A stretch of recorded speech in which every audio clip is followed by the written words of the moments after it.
ఇగనులా మన భారతదేశము ఎంత గొప్పదో సనాతన ధర్మం కూడా గంతే గొప్పది.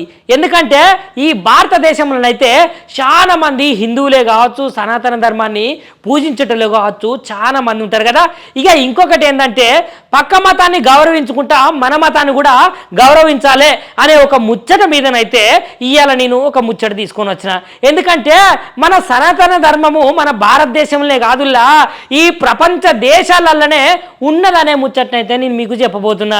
ఎందుకంటే భారతదేశం యొక్క ఔన్నత్యమే కావచ్చు, భారతదేశం యొక్క కీర్తి ప్రతిష్టలే కావచ్చు, ఇవాళ ప్రపంచ దేశాలు మొత్తము భారతదేశాన్నే చూస్తున్నాయి. ఎందుకంటే ఆ కట్టు బొట్టు ఆ యొక్క హిందుత్వానికి సంబంధించిన మంచి నడవడిక అనేది భారతదేశంలో ఉంటుంది.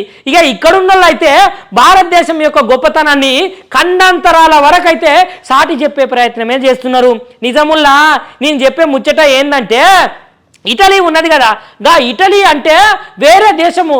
గా దేశంలో కూడా మన మతాన్ని మన దేవుళ్ళను పూజించేటోళ్ళు చాలా మంది ఉన్నారు. అరే నిజముల్లా ఉత్తరప్రదేశ్ సీఎం యోగి ఆదిత్యనాథ్ సార్ అయితే మన అందరికీ తెలుసు కదా. గా సార్ ముంగట్నైతే ఇటలీకి చెందిన శివభక్తులైతే కొంతమంది ఏ దమ్న శివుని యొక్క స్తోత్రము, శివుని యొక్క నామము, శివుని యొక్క పాట ఎంత ముద్దుగా పాడుతున్నారో చూసిర్రా. ఇక నిజంగా భారతదేశం యొక్క ఔన్నత్యాన్ని అయితే ఖండాంతరాలు మొత్తము సాధించిర్రు, ఖండాంతరాలు తెలిసేటట్టు మొత్తం చెప్తున్నారు అనే ముచ్చట అయితే తెలిసింది.